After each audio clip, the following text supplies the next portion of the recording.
Hello friends, welcome back to my channel Prathees kitchen. இன்றைக்கி ஒரு சூப்பரான சைடிஷ் ரெசிபி தான் பார்க்க போகிறோம். சக்கரவள்ளி கிழங்கு வச்சு ஒரு அருமையான சைடிஷ் ரெசிபி தான் நீங்கள் இந்த வீடியோவில் பார்க்க போகிறீங்க. நீங்கள் நம்ம சேனலை ஃபஸ்ட் டைம் பார்க்குறதா இருந்தீங்கன்னா சேனலை சப்ஸ்கிரைப் பண்ணிக்கோங்க. இப்போ வாங்க நம்ம வீடியோக்குள்ளே போகலாம்.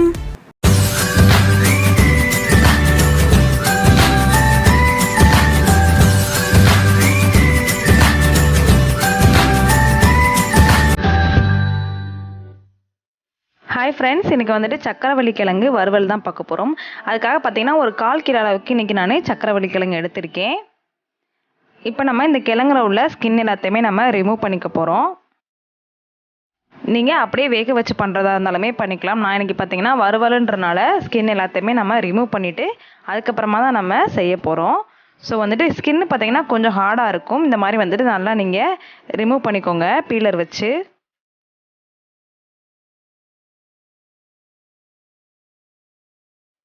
இந்த கிழங்கை பொறுத்த வரைக்கும் பார்த்தீங்கன்னா நல்ல பெனிஃபிட்ஸ் இருக்குது இந்த கிழங்குல. குழந்தைங்களுக்குலாம் பார்த்தீங்கன்னா தாராளமாகவே இந்த கிழங்கு வந்துட்டு கொடுக்கலாம். இந்த சீசனில் தான் அந்த கிழங்கு வந்துட்டு நிறையவே வரும் நம்மளுக்கு. இப்போ எல்லா கிழங்குலையுமே நம்ம ஸ்கின்னை ரிமூவ் பண்ணி எடுத்தாச்சு. இதுக்கப்புறம் நல்லா வாஷ் பண்ணிவிட்டு இந்த மாதிரி நம்ம குட்டி குட்டியாக கட் பண்ணி எடுத்துக்க போகிறோம்.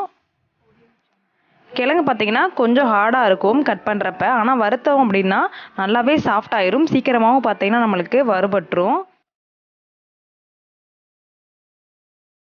இப்போ எல்லாத்தையுமே பார்த்தீங்கன்னா குட்டி குட்டியாக நம்ம கட் பண்ணி எடுத்துட்டோம்.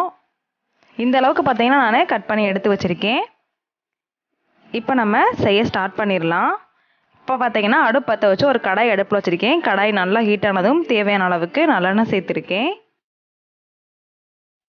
எண்ணெய் நல்லா காஞ்சதும் 1 டேபிள் ஸ்பூன் அளவுக்கு கடுகு எடுத்திருக்கேன். அதை வந்துட்டு இது கூட ஆட் பண்ணிக்கலாம். 1/2 டேபிள் ஸ்பூன் அளவுக்கு உளுந்து எடுத்திருக்கேன். உளுந்து சேர்த்துக்கிட்டிங்க அப்படின்னா சாப்பிட்றப்ப கடிபடும். ஸோ வந்துட்டு நல்லா இருக்கும். இது கூடவே ஒரு கொத்த அளவுக்கு கருவேப்பிலையும் ஆட் பண்ணிக்கலாம். இப்போ பார்த்தீங்கன்னா கடுகு கருவேப்பிலை நல்லாவே பொரிஞ்சிருச்சு. இப்போ நம்ம கட் பண்ணி வச்சுருக்க கிழங்கு எல்லாத்தையுமே இது கூட சேர்த்துக்கலாம். எல்லா கிழங்கையும் சேர்த்ததுக்கப்புறமா நல்லா வந்துட்டு கலந்து விட்டுக்கோங்க.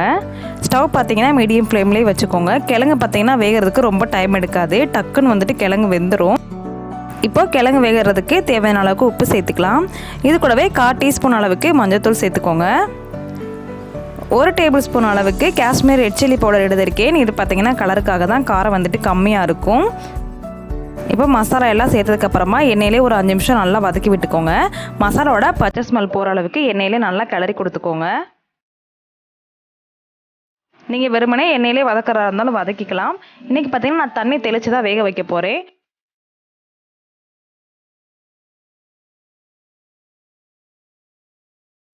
இப்போ நம்ம கிழங்கு வேகிறதுக்கு தேவையான அளவுக்கு தண்ணி ஆட் பண்ண போகிறோம். இப்போ பாருங்கள் நல்லா கிறிஸ்பியாக வந்துட்டு கிழங்கு வெந்துட்டுருக்கு. இந்த ஸ்டேஜில் கொஞ்சமாக மட்டும் நம்ம தண்ணி சேர்த்துக்கலாம். ஏன்னா கிழங்கு பார்த்தீங்கன்னா டக்குன்னு வெந்துடும். அதுக்காக கொஞ்சமாக மட்டும் தண்ணி சேர்த்துக்கோங்க. ரொம்பவுமே தண்ணி வந்துட்டு ஆட் பண்ணிடாதீங்க. தண்ணி சேர்த்ததுக்கப்புறமா எல்லாத்தையும் ஒருக்கா நல்லா கலந்து விட்டுக்கோங்க. இப்போ தண்ணியெல்லாம் ட்ரை ஆகிற வரைக்கும் நம்ம சுருள வதக்கி எடுக்க போகிறோம். இப்போ பார்த்தீங்கன்னா கிழங்கு வந்துட்டு சூப்பராக நம்மளுக்கு ரெடி ஆயிருச்சு. வெறும் சாதத்திலே நம்ம போட்டு சாப்பிட்லாம், அவ்வளோ டேஸ்ட்டாக இருக்கும். இப்போ வந்து ஒரு பவுலில் நம்ம மாற்றி எடுத்து வச்சுக்கலாம்.